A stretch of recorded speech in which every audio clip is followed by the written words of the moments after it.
Hello everyone, hope you are doing well, whether you're joining me live at 5 on Wednesday evening or you're watching a little bit later on, perhaps you're watching it on Thursday, which is of course will be match day as West Ham are back in European football. I'm really looking forward to it. I've got used to it in the last 2 years, which is a dangerous thing. When we first qualified for European football, I tried to promise myself not to get used to it. It was a temporary thing, and it still is. We're in it now, 3rd year running, which is brilliant. Will we be in it next season? I've kind of got my hopes up. I'm going to do a video explaining just why, either next week or the week after. I need Charlie to do some graphics for it because there's a lot of explanation to do. But I've got my hopes up again. But yeah, I've got used to it. The one thing I was trying to not do. But anyway, thank you very much. If you're joining me live, thank you very much. Hello to the likes of Andy, Ray, we've got Mike and Ironix in there as well, Stephen and Jay. Hello. Get involved in the live chat. It's been quite a while since I've done a live video, but I do like to do them occasionally. See what you guys are thinking about West Ham. So keep it about West Ham, please. But while it could be about our current form, it could be about European football, the signings we've made. It could be about anything related to West Ham. Get into the live chat. We'll get up on the screen. We'll have a little discussion and see what other subscribers think of your comments. And there's usually a community question. Usually someone provides it, puts in a good question that splits opinion. So if you do have any of those types of questions, get them in and we'll see what you're all saying. Anyway, what I am going to start with, though, is something that actually I was debating, talking about at the end of the transfer window, but time's just gone really quickly with all the games and whatever. And that is how ruthless David Moyes and Tim Steidten were in the transfer window. And I liked it quite a lot. In the past, West Ham and David Moyes in particular can get fixated on one player. And I don't blame him for doing that. If he's got a particular target and he really wants to go get that player, I completely understand it. But at times we've pursued that player, got told, no, I don't want to come to West Ham for whatever reason. We've continued going after that player. Yusuf En-Nesyri being one example.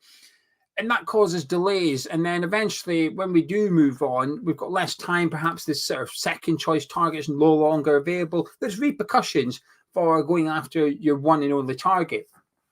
And at the start of this window, it felt the leaks were coming out from. I say it felt. This is coming out from unofficially coming out via the club, right? So in terms of the sources reporting it was pretty reliable. But the sources were that Moyes and Steidten perhaps weren't seeing eye to eye. And we obviously took a while to get going. We played our first game of the season with no new signings. So we did still take time to do any moves in the transfer market. But when we did, it felt like a well-oiled machine. Once James Ward-Prowse was in the door, it felt like Moyes, Steidten, even Noble and Sullivan were all in sync. And it felt like West Ham now had a game plan. And we really went full steam ahead and got on with things. But what I liked was when we went after Harry Maguire and it became quite clear that Maguire didn't want to come to West Ham. We moved on very, very quickly. Went straight on to Mavropanos. Fine, Maguire doesn't want to come. Accept it. Let's move on. Now, our interest in Maguire has been confirmed by numerous sources, but it's also been confirmed by Harry Maguire and Kevin Nolan. So I think sometimes I often think how factual is things that are perceived as facts. I think we can say that's 100% correct, that we did try and get Harry Maguire. But what is also 100% correct is that we dropped our interest in Maguire and went and signed Mavropanos. And I like it. It was a change of attitude this summer, and I like it. Now, I'm not crediting Steidten for it. I'm not crediting Moyes for it or Martin Noble. I'm going to credit all of them. Them as a transfer committee, if you like, all of them. Something's changed this summer towards the end of the transfer window, and I liked it a lot. And we've seen it again when Steidten flew out to Brazil. Now, I do think he made an error. I think Steidten made a mistake going to Brazil in the last few days of the transfer window. He took a bit of a gamble. Now, clearly, they targeted Alberto, was it the striker? He went out there. He must have been quite confident he was going to be able to get him and get something sorted with the club and bring him over to England. That never happened. And it felt a little bit like when your last 2 or 3 days of the transfer window, your technical directors in Brazil, it's quite limiting. And we've seen the influence of Steidten with Alvarez, with Kudus, with Mavropanos. We've seen the influence that Steidten has. Alvarez and Kudus in particular have spoken about how Steidten sold them sort of the West Ham's thing. James Ward-Prowse wouldn't have needed it. Ward-Prowse wouldn't have needed Tim Steidten to say, hey, come to West Ham, here's why. James Ward-Prowse would not have needed Steidten's persuasion. But the other two clearly did, because they've spoken about his influence. So maybe Steidten perhaps made a bit of a mistake, sort of all eggs in the basket going to Brazil. But then again, if it was Yuri Alberto, was that his name? Yuri Alberto, nobody. Maybe they decided that. Let's go get him. We can't get him. We'll go with what we want. But I was impressed. I do think it was ruthless from us, actually, that when a player said, I don't want to come to West Ham, we move on. And since then, you maybe get the feeling that Harry Maguire might be regretting it, actually, and perhaps he wishes he did come to West Ham, but too late. Anyway, let's see what you're all saying in the live chat now. James from E20 TV said Mavropanos needs to start. Be nice to see Kudus start. We need to do a professional job tomorrow night. Mike is asking if we ever intended to sign Jesse Lingard, or are we giving a taste of his own minute? I think we did. I think we did want to sign him. I've seen the stuff that's come out, which is, that maybe Moyes isn't as keen. Do we have room for him? I think Moyes will sign him if we can. I do think that. Mark, we did the preview. Mark's asking who should play in his position. Let's make this the community question. So who would you like to see in Edson Alvarez's position tomorrow night when playing the Europa League? Got a defensive midfielder role. Let's keep it there. I know because of who we're playing, you might want to go more attacking and get rid of this sort of traditional defensive midfielder and play Ward-Prowse and Souček holding, if you like. But let's stick with the Alvarez role. Who would you like to see replace him? For me, it's Thilo Kehrer, but I'd be interested to see what you guys say, because I think this is something we need a bit of an answer for. I think we need an answer. So get your thoughts into the live chat, and we'll see what you guys are all saying. And then I might say I'm going to steal Ray's one. We'll get onto that one as well. Iron X says, offer them a position. If they don't want it, never offer it to them again. I don't want sloppy second choices in regards to us pursuing transfer targets. Paul says there's a lot of lazy journalism with the internet. I'm sure it's easy to regurgitate an old story if it fits narratives. I do agree with that. We do our best, I think. Myself and Gonzo do our best on here to say what we think is true and what we think is not true. And it is difficult because we're just guessing. We've got the same information as what you guys have got, and which is what we read online, and then you're just using your own opinion and based on your knowledge, and you're trying to guess whether things are true or not. So there is that element though, Paul, but there's definitely some stories that popped up in the summer, and we're read in the old bollocks to that and put it away kind of thing. For whatever reason, I just don't always trust. We've all got our favourite sources, don't we? But on the flip side, we've all got our sources who we're maybe not so keen on when it comes to West Ham news. Sean says maybe Moyes just needs a high-quality scout like Steidten. He seems open to his recommendations. Perhaps that's what was missing before, and really elite recruiter of talent. I mean, they talk about sort of Martin Noble being the one involved as well. I quite like it. I do like it because at some point Steidten will leave West Ham. I think that's not wild to say that. When, I don't know, but Steidten will leave West Ham at some point. I think it's important that we've already got a succession plan. Now, Steiden's responsible. I hope he's just partly responsible for the succession plan to David Moyes, the succession plan to bringing in a new left back, etc., etc. But we need one for him as well. And I'm hoping Martin Noble is that, because while I say Steidten will leave, can't really see Martin Noble leaving anytime soon. He's really young for what role he's doing. And will he leave West Ham? I don't think so. Alison, do we think a half-full stadium tomorrow night could lead to flat performance from our players, or will the new guys look too bad? I don't think it'll bother them. I think a lot of the players that we've signed, maybe not so much the Bundesliga, but now I'm not a big watcher of Italian football, right? But there's been a few, whenever I have watched Italian football, which is very, very sparsely, those stadiums look half empty at best. So actually, when they come from abroad, not every league, like I said, the German attendances are generally really, really good. So when it, not necessarily I'm trying to think of the players we've signed, they've all come, one's come from Germany, two's come from Ajax who have good attendances, and then Ward-Prowse has come from Premier League, and Southampton had good attendances. So maybe that's a bad example. But Scamacca, for example, when he came over, I don't think he was playing in full capacity crowds every single week. So I'd imagine they've got plenty of experiences playing in half-empty stadiums. The national sides as well. Sometimes if I watch the national football, some countries will have lesser attendances than others. So I don't think it'll bother them too much. And I think there's just under 40,000 tickets sold. I think that's fantastic. I know that means there's 20,000 empty seats, but 40,000 for a Thursday night after a home game We've got a lot of football. We know what the world is like at the minute. I think 40,000 is a tremendous result for West Ham. I think that's a brilliant one. I know it's getting downplayed. I know people look at it as 20,000 empty seats, but actually I look at it as 40,000 people turning up to watch us play a Serbian side on a Thursday night when we've got a lot of home fixtures. I think it's wonderful from the fans in West Ham. Ray is saying Steidten could be laying down the foundations in Brazil. Well, what my counter argument to that would be, don't do it at the end of the transfer window, Ray. Do it once it's shut. James would like to see Thilo Kehrer in defensive midfield. Bradley says Souček for himself. Get him in there. Jim would also see Kehrer. Andy would like to see Thomas Souček.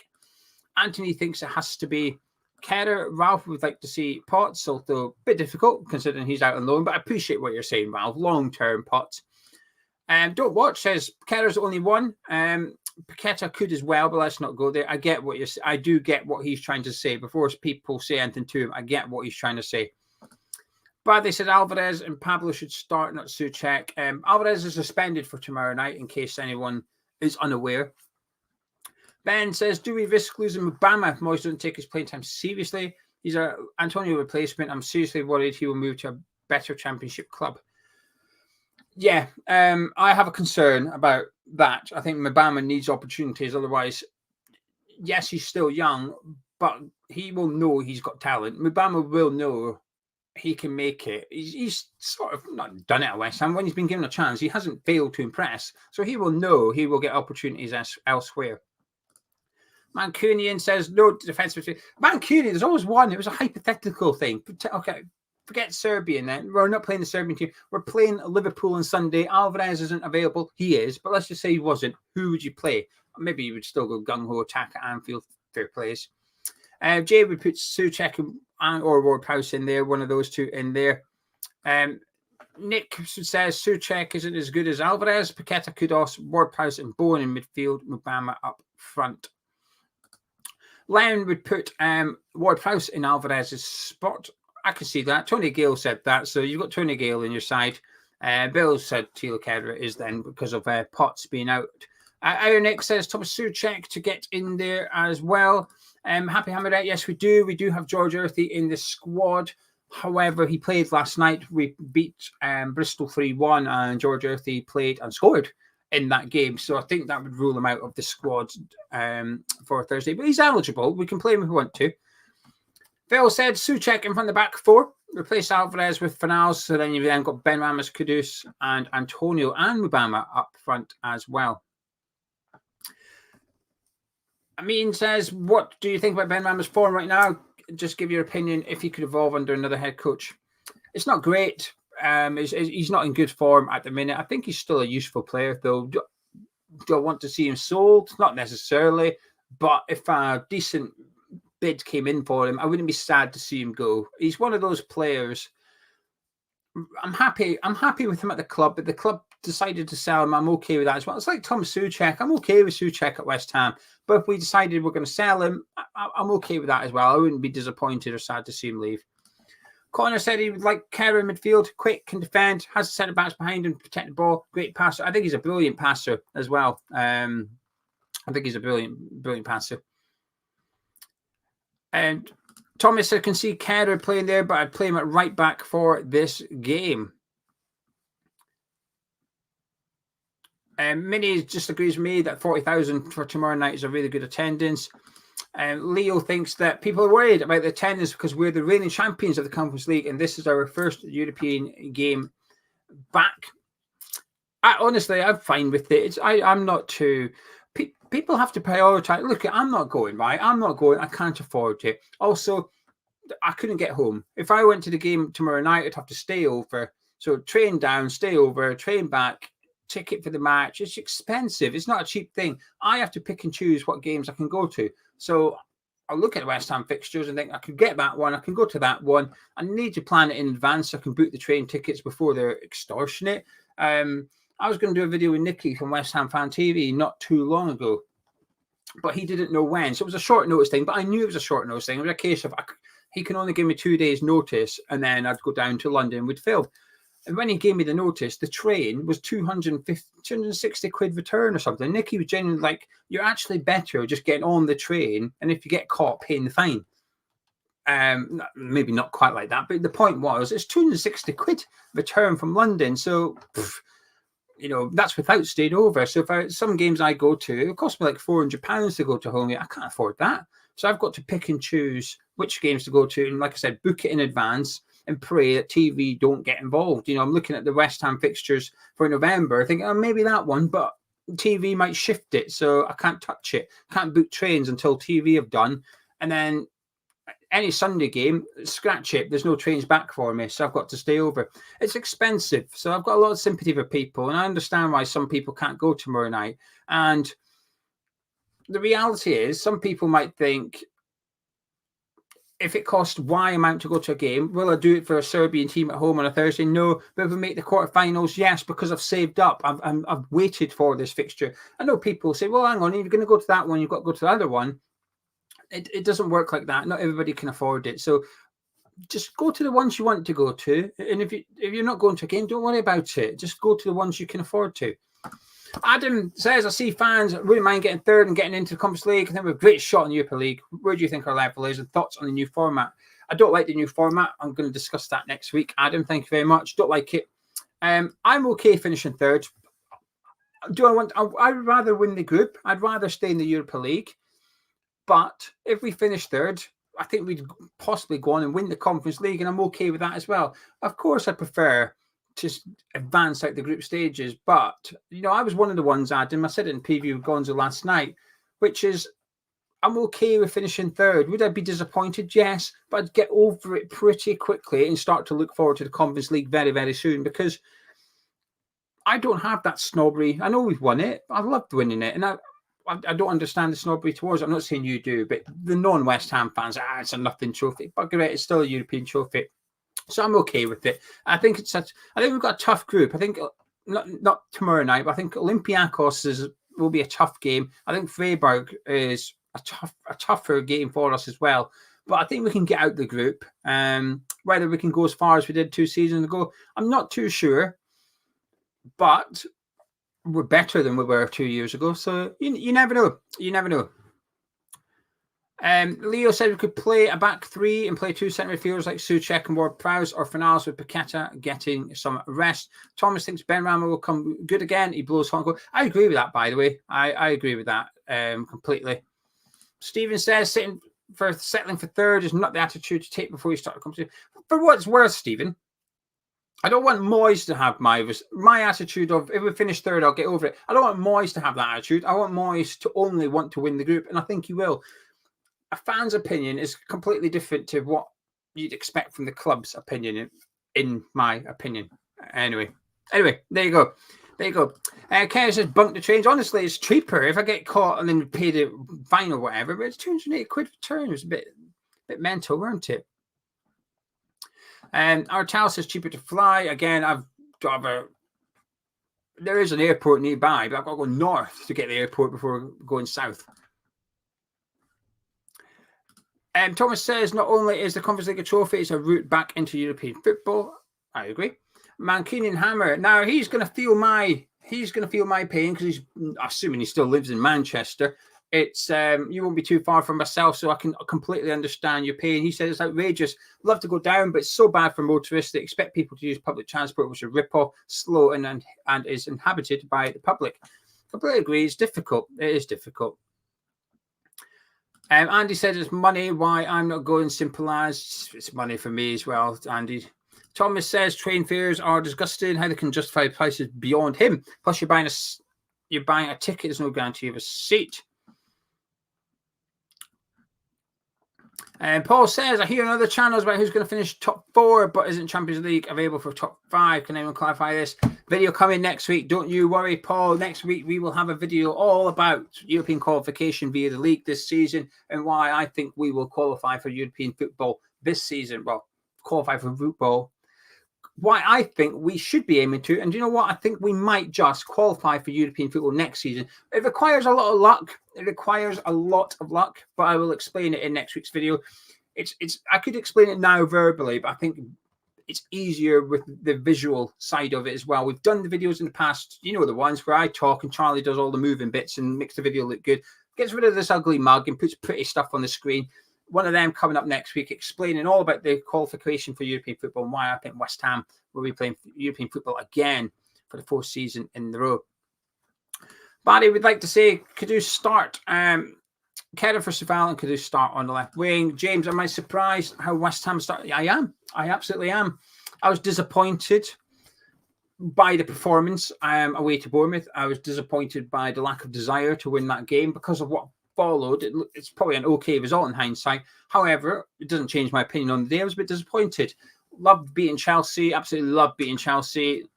I thoroughly enjoyed beating Brighton. I thought the performance against Brighton was fantastic. I really enjoyed it, actually.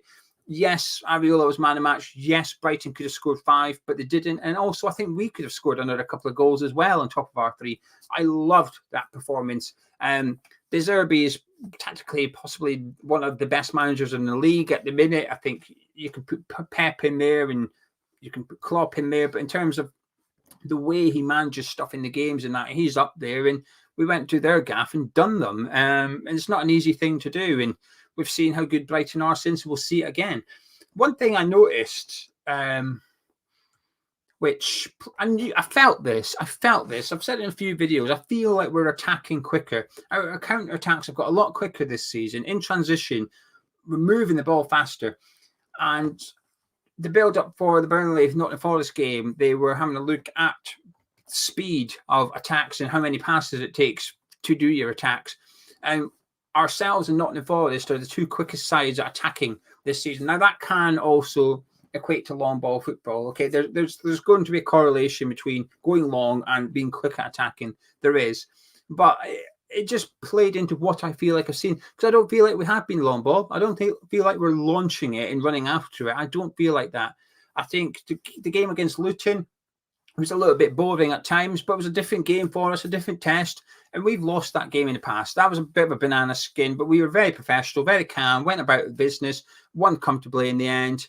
Against Man City, I thought some players played well, and I thought some players played poorly. And I'm okay with that. Sheffield United's the one I'm really looking at, saying, right, come on then, let's see some entertainment. Let's get a win, see some entertainment, get some goals. But yeah, I'm delighted with our start to the season, truth be told, James. But yeah, surprised, absolutely. Adam doesn't like the new European format. Only thing I like is there's no teams from the competition above have another slot to win. So the teams that are in the Europa League are in the Europa League. So Mancunian says we have the team on paper to lift this trophy. Liverpool will be favourites, but Arsenal must have been last season. Adrian says our start is built on Areola having the 2nd highest number of saves this season. We can't rely on that. We need to develop our game. I get that. I completely get that. Like I said, me personally, I've given Areola man of match 2 games. We're 5 games in. It's not a good thing, your keeper being man of match, but we'll wait and see. We've had a tough start. Away to Brighton and Man City at home. That's 2 of the more difficult fixtures in your Premier League. If you were to look at all 38 games and mark down which ones are the most difficult in order, City at home is probably number 2, at worst 3rd on the list. And Brighton away is in the top 10 easily. You might, before the start of the season, before how we've seen Chelsea play, you might have considered putting Chelsea in that little group as well. So it'll be interesting. As Mike says, please do hit the like button if you can. The thumbs up button underneath the screen, please do. Just click it. It helps the channel out. And also subscribe if you're new to Hammers Chat. Phil says Brighton was a bigger win than Chelsea. I completely agree with that. I'll be surprised if we have a better result this season. I will. To better that, we've got to go and get a win at either Anfield or the Etihad. St. James's Park, maybe. There's not many others. I think I would put winning at Brighton over winning at Old Trafford and equivalent to winning away to Tottenham at the minute. The Emirates, of course. If we win away to Arsenal, that will be bigger. But I think in terms of like an impressive result, away to Brighton, I don't know if we'll do better than that this season. We might do, but we'll see. Thomas says, even if a defensive setup, the football is much more enjoyable this season. Not only are we scoring goals, we're scoring goals that are fun to watch, boring against Brighton and more parts against City. I agree with that. I do agree with that. I've tried my best. It's not easy, right? It's not easy. I've tried my best to just give Moyes a clean slate for this season. Would I have liked him to have left after the Conference League final? Yes. Okay. But he hasn't done. So coming into this one, I'm trying my best to not ignore the last 3 seasons of David Moyes, but just to judge him on this season only, because it feels like a new era for West Ham, because Declan Rice is gone now. So it's got like a bit of a new identity. And I didn't like what I seen against Bournemouth. I didn't like it. But since then, we've added Alvarez and Ward-Prowse, Kudus and Mavropanos. We've had no new signings for that game against Bournemouth, but we've got them now. And since then, I've enjoyed what I've seen. I've enjoyed it. I've been reasonably entertained. Not always. It could be better. It could be more entertaining. But the results have justified the performances thus far. Scott says, we should get Kerr as understudy to Edson Alvarez and should start cup games as a defensive midfielder. Play to strengths, good passing on the ball and fast. I completely agree. I think I would like to see Kerr in there just to see what he can do. Burgundy says the football is better without doubt. Varney says that Aguero could work out as an emergency defensive midfielder. Some people have, I've seen a few people suggest that. I'm unsure on it personally. It's not one for me. I kind of get why people want to see it, and I guess you could say it removes his defensive errors if you want. But I also appreciate you using the word emergency there, which puts in context, which is last case scenario. You're desperate. So I agree with that one. Right. To be honest, I was going to use Ray's question. I'll do Ray's question and then we'll wrap this up. So get your answers in for this one. Ray says, what position would you say we could improve the most? Have the biggest upgrade, but you can only pick one. He says left wing. And to be honest with you, I'll be surprised if left wing isn't the answer for most of you in the live chat. That's definitely a bit of a hole in our team at the minute. Ralph is the same as myself regarding David Moyes. Just wants to see less of Thomas Souček. James says David Moyes does deserve benefit of the doubt for last season. Clean slate this year. We only lost once, which is against the best team in the world. It's not too bad. Mark says new contracts given to Antonio Souček made me think Moyes will be staying. The evidence would suggest so. Adam says, what trophy would you like to win next? FA Cup, Europa League, or Carabao Cup? Now, I know why people are going to pick the Europa League because it gets us into the Champions League, but I will be completely honest with you. I don't think we're Champions League standard. However, you look at the Champions League group stages, not Newcastle, so you think, actually, we'd be all right in that one. It's FA Cup for me. When I've grown up, I've always dreamed of West Ham winning the FA Cup. So it would be the FA Cup. I appreciate the reward for the Europa League is far greater financially, Champions League football, but I would actually pick the FA Cup, Adam.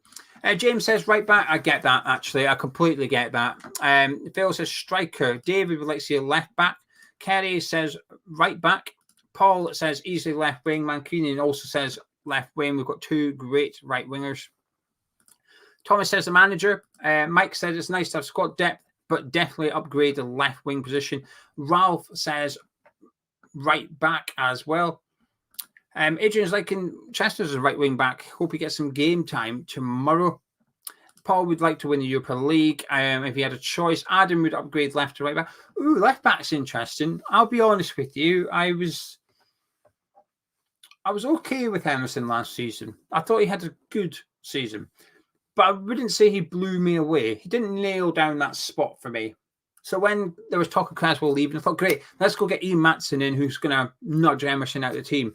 But I have to be honest with you, in terms of most improved or most surprised by, Emerson's my answer. So far, we're only 5 games in, it's not much. But I think Emerson's been terrific so far this season. I've been really impressed by him, actually.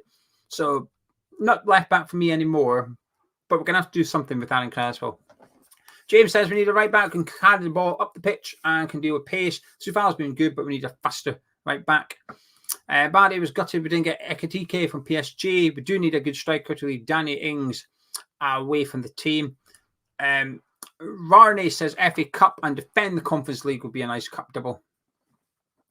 Jamie says right back, Kudus can take Ben Rama's place over on the left wing. Thomas would like the FA Cup as well.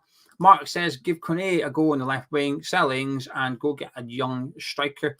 Paul agrees that Emerson's been sold this season. James thinks he's been great since Prague.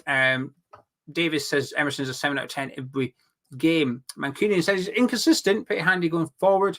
Jamie would pick the Europa League, and Bardi thinks Emerson's done great for us. But anyway, thank you very much for joining me, ladies and gentlemen. If you are new to Hammers Chat, please do subscribe to the channel by clicking that big red button. If you've enjoyed this video, drop a like on it. I'm going to disappear now, and I shall catch up with you tomorrow. But we will be live an hour and 5 minutes before kickoff. So if you're going to the game, enjoy it. If you're not going, don't worry about it. You're allowed to not go to games. But do come and join us for the build-up show. We'll be live at 5 to 7 tomorrow night. We'll see you then.